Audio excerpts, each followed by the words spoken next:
Welcome foodies. இது Kongu recipe box with Sivaranjani. Daily parotta chapati பிரியாணின்னு சாப்பிட்டு அழுத்து போச்சுங்களா? உங்கள் நாக்கு புது டேஸ்ட்டை தேடுதா? அப்போ கோவை ஸ்பெஷல் அரிசி பருப்பு சாதம் செய்யலாம். வாங்க ரெசிபிக்குள்ளே போகலாம். ஒரு பவுலில் 1 கப் சாப்பாட்டு அரிசி, 1/2 கப் துவரம்பருப்பு ரெண்டுத்தையும் சேர்த்து நல்லா கழுவி 1/2 மணி நேரம் ஊற வச்சுக்கலாம். நான் ஏற்கனவே 1/2 மணி நேரம் ஊற வச்சு எடுத்திருக்கேன். இப்போ எப்படி செய்யறதுன்னு பார்க்கலாம். இந்த அரிசி பருப்பு சாதம் 1 pot ரைஸ் தாங்க. அதுக்கு நம்ம குக்கர்லேயே செய்யலாம். முதல்ல அடுப்பை பற்ற வச்சுட்டு குக்கரை வச்சு குக்கர் சூடானதே 3 டேபிள் ஸ்பூன் எண்ணெய் விட்டு 1 டீஸ்பூன் கடுகு பொரிஞ்சோடனே 15 சின்ன வெங்காயம் கட் பண்ணி வச்சுருக்கேன், அதை சேர்த்துக்கலாம். இது கூட 1 கொத்து கருவேப்பில், 2 வரமிளகா எல்லாத்தையும் சேர்த்து 2 நிமிஷம் வணக்கிக்கலாம்.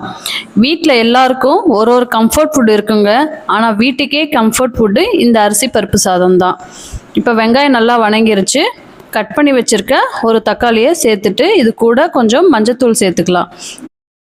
தக்காளியை நல்லா வணக்கிக்கலாம். சட்டுன்னு அதுக்குள்ளே ஒரு மசாலா இடிச்சிட்டு வந்துடலாம்.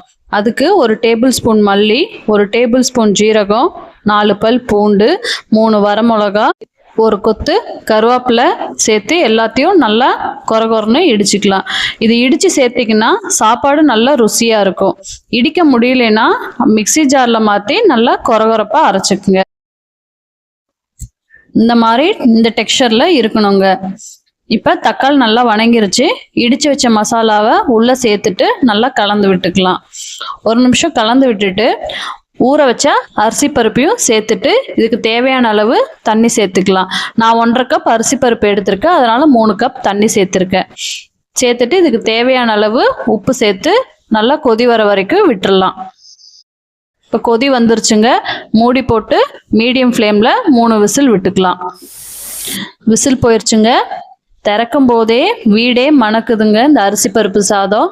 இனி எல்லாருக்கும் சூடாக பரிமாறுங்க. வாங்க என் ஸ்டைலில் ஒரு பெரிய பைட் போகலாம். அதுக்கு ஒரு தட்டில் சுட சுட அரிசி பருப்பு சாதத்தை போட்டு மலைச்சாரல் மாதிரி நெய்யை விட்டு கொஞ்சம் தயிர் பச்சடி வச்சு லெமன் ஊறுகாய் வச்சு ஒரு ஜவ்வரிசி அப்பளம் வச்சு ஒரு பெரிய பைட் போனீங்கன்னா க்ளீன் போல்ட் ஆகாமல் யாரும் இருக்க மாட்டீங்க. இந்த ரெசிபி உங்களுக்கு பிடிச்சிருந்தா லைக் பண்ணுங்கள், ஃப்ரெண்ட்ஸ் அண்ட் ஃபேமிலியோட ஷேர் பண்ணுங்கள், கமெண்ட் பண்ணுங்கள், மறக்காமல் சப்ஸ்கிரைப் பண்ணிவிட்டு பெல் ஐக்கானையும் தட்டிடுங்க. இது Kongu recipe box. Cook with love, eat with happiness.